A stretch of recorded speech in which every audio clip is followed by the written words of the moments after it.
Hello students, now we have to start the chapter that is the sectors of Indian economy. Okay, तो हमने last lecture में हमने देख लिया था कि कितने सेक्टर्स होते हैं इकोनॉमी के, है ना. There are 3 sectors, that is primary, secondary and tertiary sector, and all 3 of them are interdependent to each other, है ना. एक के बिना दूसरे का काम नहीं चल सकता. तीनों ही सेक्टर्स आपस में एक दूसरे के लिए इम्पॉर्टेंट हैं, है ना. हम सोचें प्राइमरी कम इम्पॉर्टेंट है या सेकेंडरी कम इम्पॉर्टेंट है या टर्शरी, नहीं, सारे ही सेक्टर्स अपने आप में बहुत इम्पॉर्टेंट हैं. ठीक है, तो अब इन जो तीनों सेक्टर्स हैं, how we can compare all the sectors. ठीक है, जब भी हम इनकम निकालेंगे कंट्री की कि भी कंट्री को कितनी अर्निंग हो रही है इन सेक्टर से, तो वो इनकम हम किस तरीके से कंपेयर करेंगे. ठीक है, क्योंकि there are thousands of different kinds of work, कि अलग अलग सेक्टर में बहुत सारे, हमने तो एग्जाम्पल लिए 3-4, 1000 से भी ज़्यादा अलग अलग सेक्टर्स में वर्क है, और उसके अंदर millions of people are employed. तो हम किस तरीके से उन्हें आपस में कंपेयर करेंगे, ये आज हम देखेंगे. ठीक है, तो आज हमारा टॉपिक है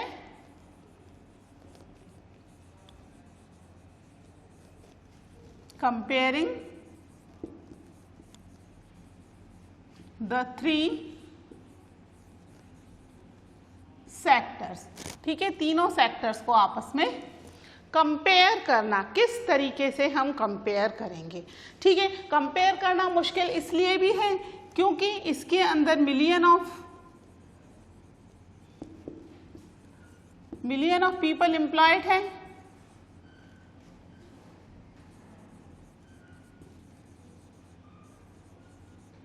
साथ ही यहां पर thousands of different activities are carried on. ठीक है, यहां पर thousands of different activities.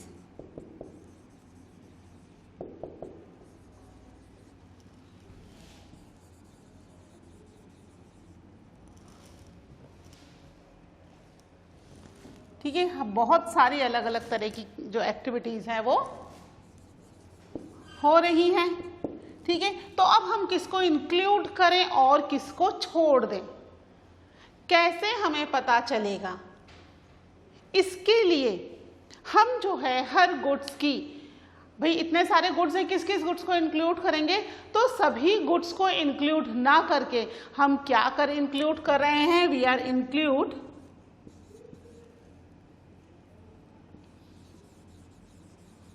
Include the value of goods. Goods को इंक्लूड नहीं कर रहे. ठीक है, किसको कर रहे हैं हम, उस गुड की वैल्यू को. जितने भी गुड्स हैं या जितनी भी सर्विसेज हैं, केवल गुड्स ही नहीं, सर्विसेज, जितने भी तरह के गुड्स या जितनी भी तरह की सर्विसेज हैं, उनकी वैल्यू को हम यहां पर इंक्लूड करेंगे, ना कि हम उस गुड्स को. ठीक है, एग्जाम्पल देख लेते हैं, जैसे कि वीट है. ठीक है, जो 10,000 kg ग्रो हुआ किसी फार्मर के यहाँ, जो वीट की वैल्यू है ना, ₹8 पर kg है, 1 kg का 8 रुपया, तो कितना हुआ 10,000 की क्या हुई वैल्यू, दैट इज 80,000. ठीक है, 80,000 हो गई फॉर द 10 kg. तो हम यहाँ पर 10,000 kg, सॉरी, तो हम यहाँ पर जो इसकी वैल्यू है 80,000 kg, वैल्यू को इंक्लूड करेंगे, कितना वीट है इसको इंक्लूड नहीं करेंगे. ठीक है, अब यहाँ पर भी वीट की वैल्यू को हम इंक्लूड करेंगे, तो कितने वीट की, सारे वीट की वैल्यू को इंक्लूड करेंगे क्या, क्योंकि अब जो वीट है ये डायरेक्ट तो हमारे यूज में नहीं आएगा, है ना. वीट का हम ग्राइंड करवाएंगे, फ्लोर बनेगा, उसको हम यूज़ में लेंगे। उसकी या तो हम घर पर ले जाकर रोटियां बनाएंगे, चपातियां, या बिस्किट बनेगी, ब्रेड बनेगी, पिज़्ज़ा, बर्गर जो भी है वो बनेगा। तो ये डायरेक्ट हमारे यूज़ में नहीं आ रहा, इससे आगे और भी प्रोडक्ट प्रोसेस हो रहा है ना। डायरेक्ट अगर हमारे यूज़ में आता तो क्या हो जाता, ये वैल्यू हम इसको ऐड कर लेते, लेकिन इसके बाद ये किसी फैक्ट्री, इंडस्ट्रीज या फ्लोर मिल पर जाएगा, उसके बाद ये आगे किसी फैक्ट्री, इंडस्ट्री में जाएगा, प्रोसेस होगा, ट्रांसपोर्ट होगा, और फिर उसके बाद मार्केट में सेल होगा। तो इसका लंबा प्रोसेस चलेगा। तो डायरेक्ट हम वीट को इंक्लूड ना करके हम किसको करेंगे, यहां पर हम करते हैं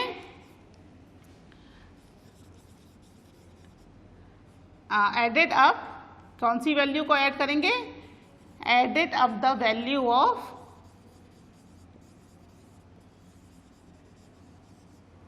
फाइनल गुड्स एंड सर्विस। ठीक है, फाइनल गुड्स की, यानी इस वीट का जो भी बनना है, अगर इस वीट से बिस्किट बन रहे हैं तो हम बिस्किट की वैल्यू को ऐड अप करेंगे, है ना। अगर इससे ब्रेड बन रही है तो हम ब्रेड की वैल्यू को ऐड अप करेंगे, है ना। अगर इससे चपाती बन रही है तो हम चपाती की वैल्यू को ऐड अप करेंगे। वीट की वैल्यू को हम ऐड अप नहीं करेंगे, क्योंकि वीट 8 रुपीज़ kg मिल रहा है, लेकिन जब इसको ग्राइंड किया जाएगा तो इसकी वैल्यू बढ़ जाएगी, और फिर जब इसको प्रोसेस करके बिस्किट, ब्रेड या चपाती में कन्वर्ट किया जाएगा, देन अगेन इसकी वैल्यू फिर क्या हो जाएगी, फिर से बढ़ जाएगी। ठीक है, किस तरीके से होगी अब हम एक एग्जाम्पल के थ्रू देखते हैं।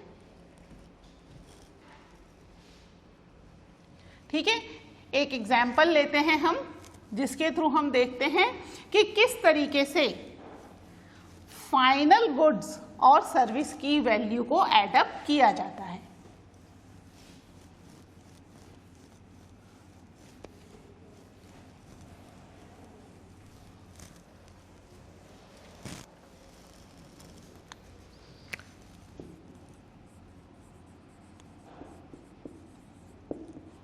एग्जाम्पल, सॉरी, ठीक है, एग्जाम्पल लेते हैं हम। क्या लिया हमने, वीट का ही एग्जाम्पल ले लिया।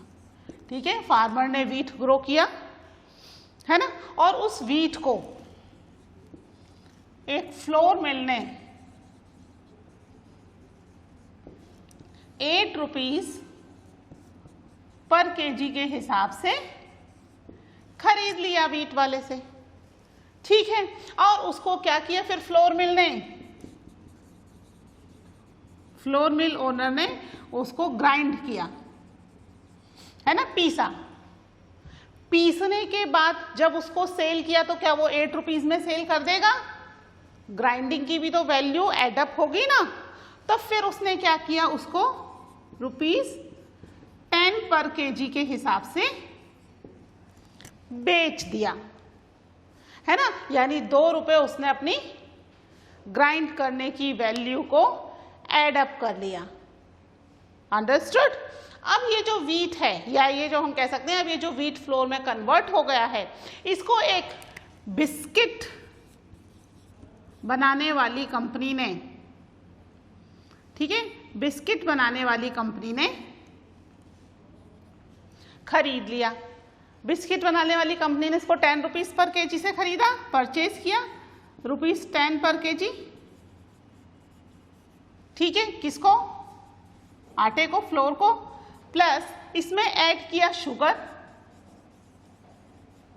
प्लस इसमें ऐड किया ऑयल, है ना। बिस्किट खाली आटे के तो नहीं बनेंगे ना, उसमें शुगर, ऑयल और भी दूसरी चीजें ऐड अप की जाएंगी। ये सब ऐड करके इन्होंने क्या बना दिया, यहां पर बनकर आ गए बिस्किट्स। कितने पैकेट बिस्किट बने इससे, बिस्किट बने 4 पैकेट। हम 1 kg की ही बात कर रहे हैं, है ना, हम बात कर रहे हैं अभी केवल 1 kg की, ठीक है, 1 kg फ्लोर के साथ जो हो रहा है ना, इसमें कुछ शुगर और oil according to the weight इसमें एडअप किया गया। बिस्किट बना लिए 4 पैकेट्स।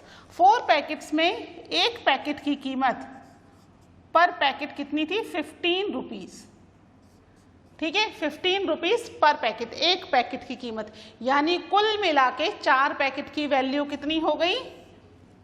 4 पैकेट की वैल्यू हो गई 4 पैकेट्स इक्वल्स टू रुपीज 60, है ना, 15 4 जा 60 रुपीज की हो गई, ठीक है। अब जब हम कंट्री में कैलकुलेशन करेंगे वीट का, तो ये जो 1 kg वीट बिस्किट बनाने में यूज किया गया, इसका कैलकुलेशन क्या हम यहां करेंगे, यहां करेंगे या यहां करेंगे? किस जगह करेंगे?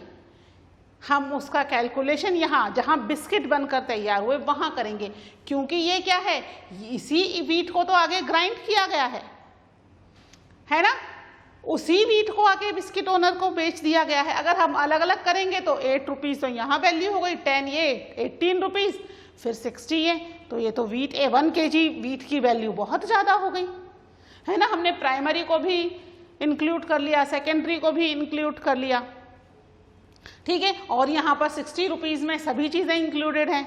जो पैकेट के ऊपर MRP आती है ना, MRP के अंदर सभी चीज़ें इंक्लूड होती हैं, जितने भी प्रोडक्ट उसमें लगे हुए हैं वो, प्लस ट्रांसपोर्टेशन, कम्युनिकेशन, सारे चार्जेस इंक्लूड होते हैं।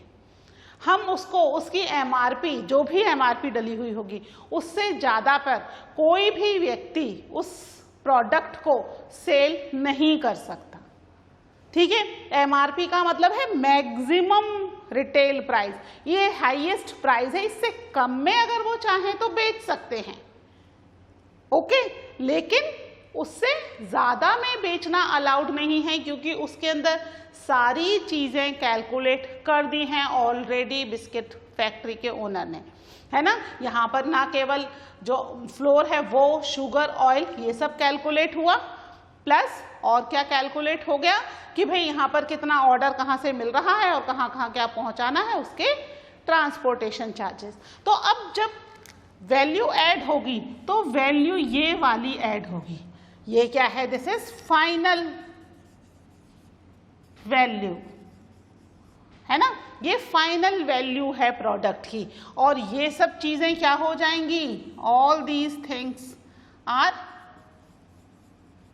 इंटरमीडियरी थिंग्स, ठीक है। इंटरमीडियरी थिंग्स को कभी भी GDP में या कंट्री की इनकम में कैलकुलेट या ऐड नहीं किया जाता है। यहाँ पर क्या ऐड होगा, केवल फाइनल वैल्यू ऐड होगी। जो फाइनल वैल्यू क्या है, दैट इज 60 रुपीज़, ठीक है। 8 रुपीज़ के फ्लोर या वीट की जो वैल्यू थी वो बढ़कर के प्रोसेस होने के बाद, हमने देखा ना सेकेंडरी में मैन्युफैक्चरिंग और प्रोसेसिंग होती है, तो यहाँ पर प्रोसेस होने के बाद इसकी वैल्यू जो है वो क्या हो गई है, वो इंक्रीज हो गई है, वो बढ़ गई है। अंडरस्टूड। तो यहाँ पर जब भी हम कंट्री की GDP कैलकुलेट करेंगे तो यहाँ पर तीनों सेक्टर के प्रोडक्ट की फाइनल गुड्स एंड सर्विसेज को ऐड अप किया जाएगा फॉर द पर्टिकुलर ईयर, एक पर्टिकुलर ईयर में, यानी 2013-14 में या 2020-21 में, है ना। कितना वीट ग्रो हुआ, उसके अलावा कितना वीट सेकेंडरी में चला गया और कितना वीट डायरेक्ट सेल हो गया। जो सेकेंडरी में चला गया उसकी वैल्यू को कैलकुलेट नहीं किया जाएगा। जो डायरेक्ट सेल हो गया वीट, है ना, हम लोग भी तो खरीद के लाते हैं गेहूं, तो जो डायरेक्ट सेल हो गया वीट, वो वाले वीट की वैल्यू को कैलकुलेट किया जाएगा। जो वीट सेकेंडरी सेक्टर में चला गया फॉर एनी पर्पस, कुछ भी बनाने के लिए, उसकी वैल्यू को ऐड नहीं किया जाएगा। उसकी वैल्यू को तब ऐड किया जाएगा जब वो सेकेंडरी सेक्टर से निकलकर टर्शरी के थ्रू मार्केट में सेल होगा, तब उसकी वैल्यू को ऐड कर लिया जाएगा। ठीक है, तो फाइनल वैल्यू जो होगी किसी भी गुड्स या सर्विस की, उसको ही ऐड किया जाएगा। समझ में आया ये एग्जाम्पल? ठीक है, मैं रब कर रही हूं। ऐसे ही और भी एग्जाम्पल्स हैं, अगर हम कॉटन का ले लें, है ना, कॉटन जो है it's as a raw material for the cloth. जो कॉटन है उसकी कीमत क्या होती है?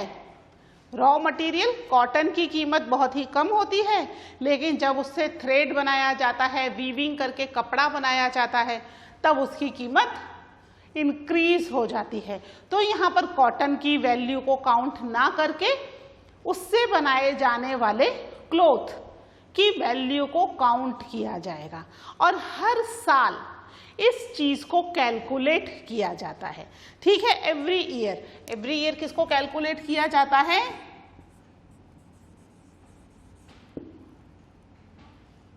Final value of goods and services of 3 sectors. 3 sectors कौन से हैं आपको पता है ना? ठीक है, final value of goods and service of 3 sectors. कौन कौन से 3 sectors? Primary, secondary and tertiary. ठीक है, इन तीनों सेक्टर्स के जो फाइनल वैल्यू है उनको एडअप किया जाता है।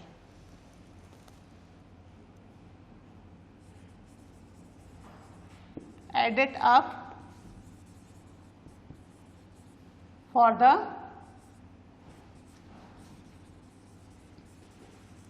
particular year.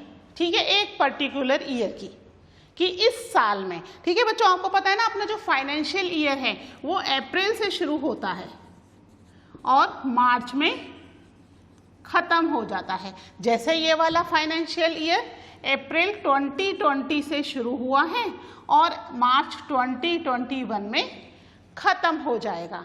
फिर नया फाइनेंशियल ईयर अगेन 1 अप्रैल 2021 से शुरू हो जाएगा, है ना। तो ये पूरे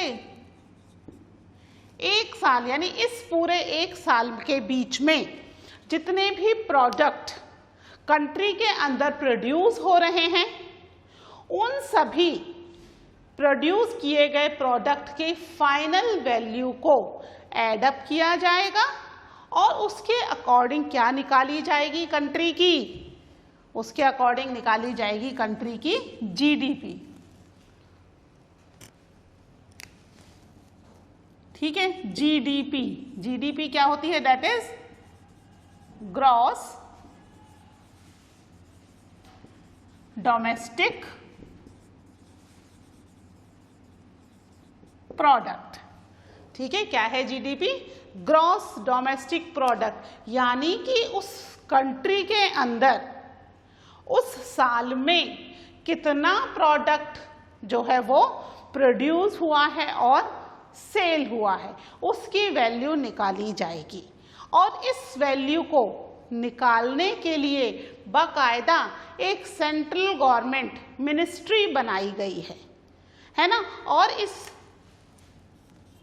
वैल्यू को निकालने के लिए जो तरीका यूज किया जाता है that is known as mammoth task. Mammoth task of measuring goods and services. ठीक है, इसके लिए डिपार्टमेंट कौन सा है? That is central government ministry.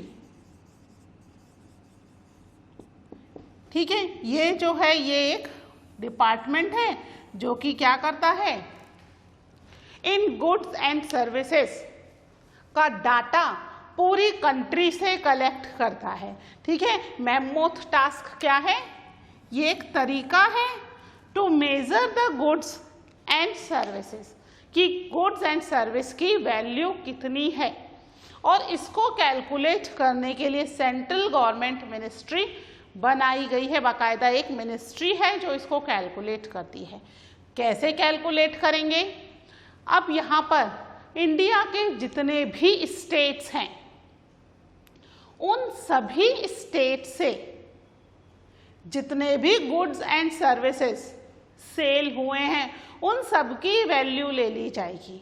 जितने भी स्टेट्स हैं प्लस जितनी भी यूनियन टेरिटरीज हैं, ठीक है, उन सभी स्टेट से उनके फाइनल गुड्स एंड सर्विसेज की वैल्यू ली जाएगी और उसको एडिंग किया जाएगा, ऐड कर दिया जाएगा। और ऐड करने के बाद कंट्री की फाइनली जीडीपी निकल करके आएगी कि कंट्री की जीडीपी क्या है। ठीक है, कई बार 1 मार्क्स क्वेश्चन में आ जाता है कि किस तरीके से कंट्री की जीडीपी कैलकुलेट की जाती है, what is the method to measuring the final value of the goods and services, that is the mammoth task is the method.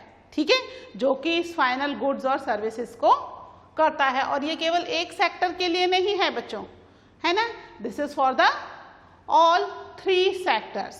तीनों सेक्टर्स की वैल्यू को हम कंपैरिजन कर रहे हैं, द ऑल 3 सेक्टर, तीनों सेक्टर की वैल्यू को ये कैलकुलेट करता है और उसके बाद ये बताता है कि कंट्री की जीडीपी कितनी है, कितना सामान मार्केट में सेल हुआ है। अब इस चीज को आप हमेशा ध्यान रखना कि फाइनल गुड्स एंड सर्विसेज की ही वैल्यू ऐड होगी, इंटरमीडियरी गुड्स एंड सर्विसेज की वैल्यू ऐड नहीं होगी, क्योंकि उनकी value already final goods and services के अंदर ऐड कर दी गई है ना। तो जिन चीज़ों की ऑलरेडी वैल्यू ऐड कर दी गई है उनकी दोबारा तो वैल्यू ऐड नहीं की जाएगी।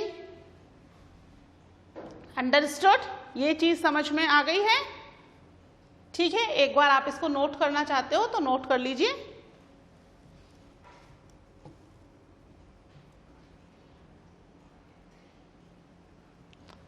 ठीक है, तो अब हम देखते हैं हिस्टोरिकल रीजन कि क्यों ये जो 3 सेक्टर्स हैं अलग अलग टाइम पर ये इंक्रीज हुए, है ना। हम जानते ही हैं कि सबसे पहले कौन सा सेक्टर आया था, कौन सा सेक्टर था बच्चों? That is agriculture sector. ठीक है, हम देखेंगे हिस्टोरिकल चेंज।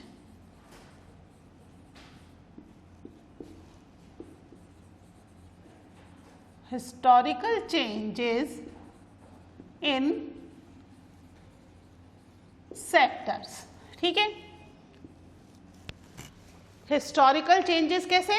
इनिशियल स्टेज में, इनिशियल स्टेज में कौन सा सेक्टर सबसे पहले आया? हम सभी जानते हैं कि सबसे पहले जो सेक्टर एग्जिस्टेंस में आया that was the agriculture sector. ठीक है, कौन सा सेक्टर था? एग्रीकल्चर सेक्टर था। और फिर कई सालों तक agriculture sector he all over the world में इम्पॉर्टेंट सेक्टर बना रहा। उसके बाद आफ्टर सो मैनी ईयर्स, है ना, लगभग 100-150 साल बाद, हम मान लेते हैं ओवर 100 ईयर्स, लगभग 100 साल के बाद एक नया सेक्टर आया, इंडस्ट्रियल बूम आया, इंडस्ट्रीज आई बहुत सारी, है ना, कॉटन टेक्सटाइल इंडस्ट्रीज आई और भी दूसरी कई सारी आयरन एंड स्टील इंडस्ट्रीज आई, बहुत सारी इंडस्ट्री आई। तो फिर उसके बाद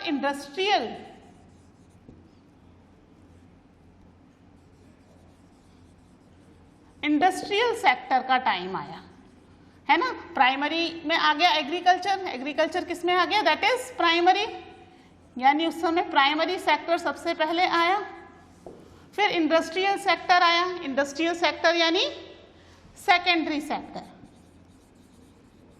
है ना। बहुत सारी इंडस्ट्रीज आनी शुरू हुई और लोग बहुत तेजी से they start migrating from their rural area to the urban area in search of the job in these industries, है ना।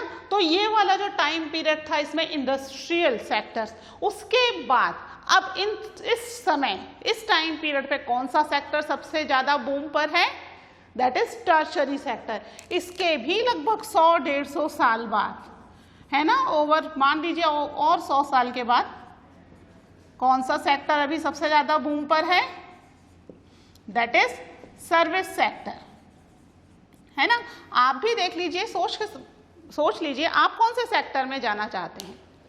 क्या आप फार्मर बनना चाहते हैं, डेयरी प्रोडक्शन, फिशिंग, ये कुछ करना चाहते हैं, इंडस्ट्री में जाएंगे, डॉक्टर, इंजीनियर, पुलिस, ये सब बनना चाहते हैं। अगर ये सब बनना चाहते हैं तो आप सर्विस सेक्टर के बारे में सोच रहे हैं। कुछ मैन्युफैक्चरिंग करना चाहते हैं तो आप अपने आप को सेकेंडरी सेक्टर में एम्प्लॉय करना चाहते हैं।